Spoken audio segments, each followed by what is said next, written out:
Moon Muffins. In today's video, I wanted to show you guys how you can utilize tempered black glass, similar to what I have for my stovetop, unfortunately, behind me, to make your very own black mirror that you can use for divination. It's very common for many practitioners on a budget to go to the Dollar Tree and get a picture frame and then paint it, consecrate it, all that good stuff. I personally don't prefer those black mirrors, and it's not because they don't work. They work perfectly fine. They're very effective.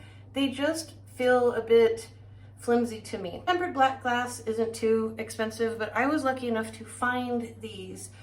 Somebody had just thrown them out and they were on the grass, and it was crazy because I wanted something like this for making a black mirror. And I'm not kidding. So manifest that shit. Think about it, put it out to the universe, and fucking forget it. So I found two of these, and this is my personal one that I've been using.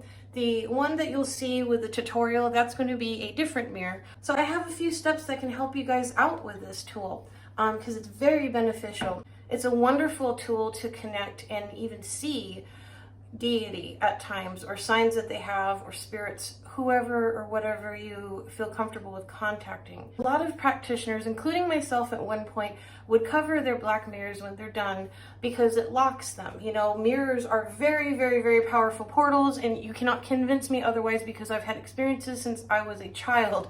So, I know a lot of people don't think that they are, but they fucking are. And black mirrors are no different. If anything, they're just as heavy, if not more. The best comparison I can give with using a black mirror is like having a cell phone. So the first step when you're getting your tempered glass is to clean it. And if you want a really cool DIY magical super duper cleanser, just take about 1/8 cup of any type of lavender, Spanish, French, English lavender, and about 2 cups of white vinegar, and let it set for almost a week, and then you can strain it, and it dissipates the vinegar astringency. And it's a really great cleaning tool. I love using vinegar for home cleaners, but I hate vinegary smelling things unless I'm making something fermented or pickled. If I can open this, that's just a little tip for you guys. After you cleaned your mirror, and all the smudgies are off, and in this case there was a bunch of water spots because it was out in the rain. So now that we cleaned our mirror, we want to cleanse it. You can do a bunch of different methods. Smoke cleansing is a fantastic method. I like to use cinnamon smoke for heavy divination tools like this. I feel a very strong connection with cinnamon these days, and with cinnamon smoke, given my path, probably has a big influence on that. But cinnamon smoke not only feels cleansing, but very consecrating, and it's very heavy and protective. Smoke cleansed it, and then I also used dark moon water. And dark moon water is not applicable for a lot of things, and I kind of wish it was because I love the energy of it so much. You can simply charge your water under a dark moon. You can add charcoal tablets as well to differentiate it, and plus it does help with renewal if you're using your new moon water for that purpose. Anyway, back to the fucking point. After we're done with that, I simply took a bunch of mugwort and cinnamon sticks, and I just tossed them onto the mirror and placed it on my altar, and I let this charge probably for like a week, and I think that was a lot longer than I needed because I forgot. Honestly, like a day or two, you'll know. You can feel when it's needed to be done. So now our mirror is cleaned and cleansed. It's consecrated. Now we need to fucking ward it, because that's a big iffy. I have mirrors all over my house. Unfortunately, in my bedroom, I have 3 closet doors that are to the ceiling, and they're just big fucking mirrors. So I have to trust me, I have to keep those fuckers locked, because when you connect with spirits and you see spirits and you talk to them or you feel them, shit can just fucking walk in and out on any given moment. I'm not having it. In order to ward this, I simply, and you probably can vaguely see it, is I etched a pentagram with cinnamon ash. You can use anything that you want. If you want to use a marker, a whiteout pen, whatever you feel like you resonate with. You don't have to use something magical in order to make a protective symbol or sigil. But if you feel like you want to, in my case, I like to add that little extra layer because it just feels good. That's what I did. We only want people to answer the other line that we know. We don't want fucking everybody listening into our conversation, popping on by, starting fucking drama, because I'm not having it. I don't care if you're a human or a fucking ghost. I'm up to here with people's shit, including ghosts. So keep it locked. Anyways, this is starting to feel too personal. So A good way, a very simple way that I like to keep my mirrors locked without covering it and doing all this stuff is right here in this jar is my star anise, star anise. I know I've mentioned them plenty of times, but it's definitely a wonderful ward. Now, I've done things in the past like taking warding oil and anointed protective things just to add to it. That's fine, you don't have to, but I just place it on top of the black mirror and I just walk away, and I haven't had any problems. So if people want to start with their keyboard warrior fucking missions, I don't care. Just go ahead. Just say what you gotta say. If you don't have experience scrying with a black mirror, it's relatively simple and there's plenty of methods to do it as well. Mine isn't the right way and the only way by any means. But what I like to do is I'll get a candle and I'll place it in front of the scrying mirror, and then I focus.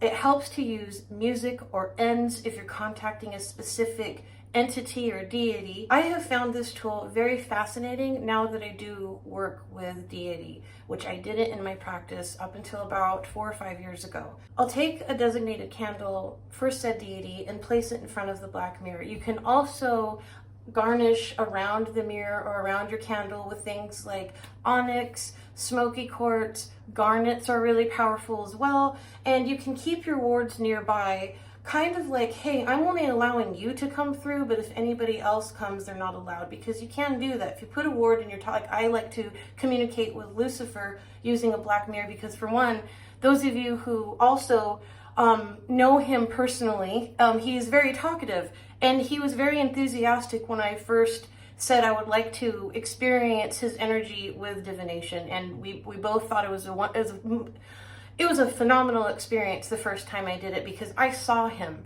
I saw a glowing angelic being through the light and the luminescence of the candle and the candle holder, and listening to ends definitely helps get you into that mindset. It's not necessary, but it definitely does help raise energy or focus your energy, depending on what you're trying to do. I haven't experienced this yet because I do have the second mirror, but I kind of think, I'm theorizing that it's possible to have a personal scrying mirror for a specific entity.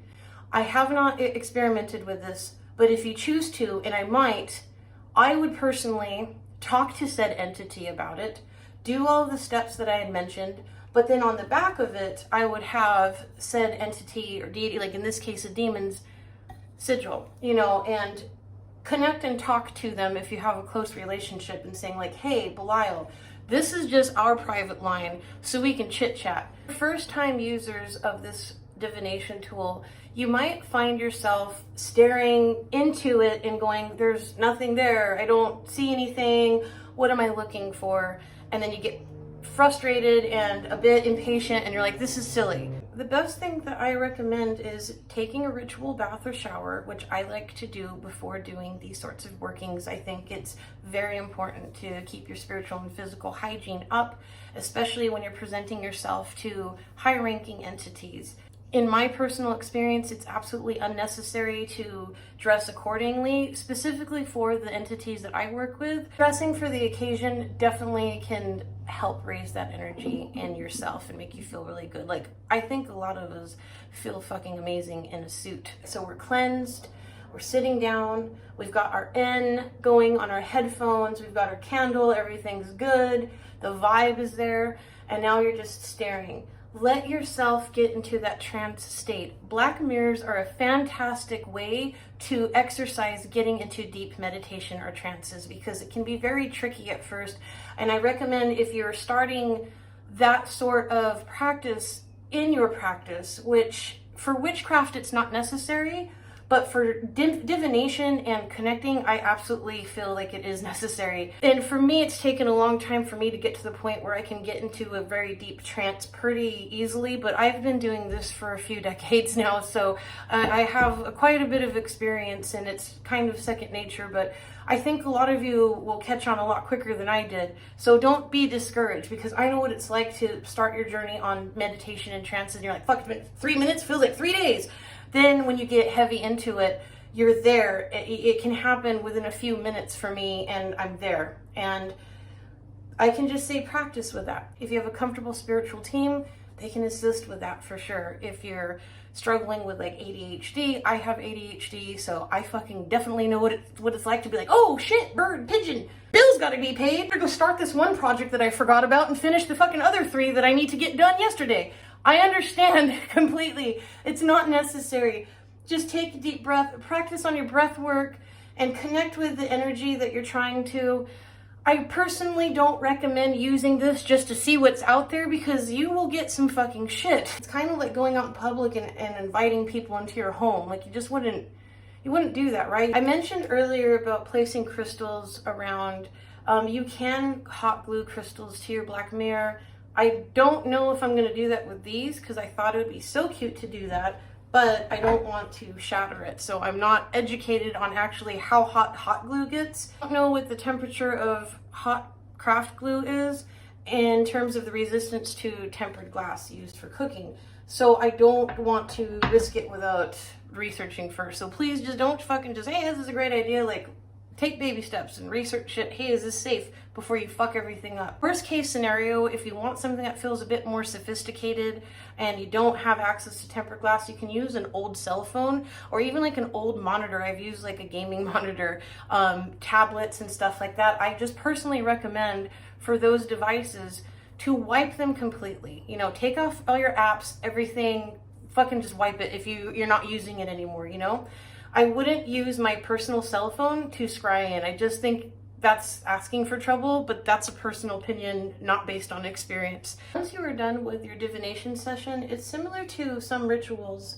For this in particular, I recommend cleansing and closing and locking, because you can invite unwanted energy straight through it.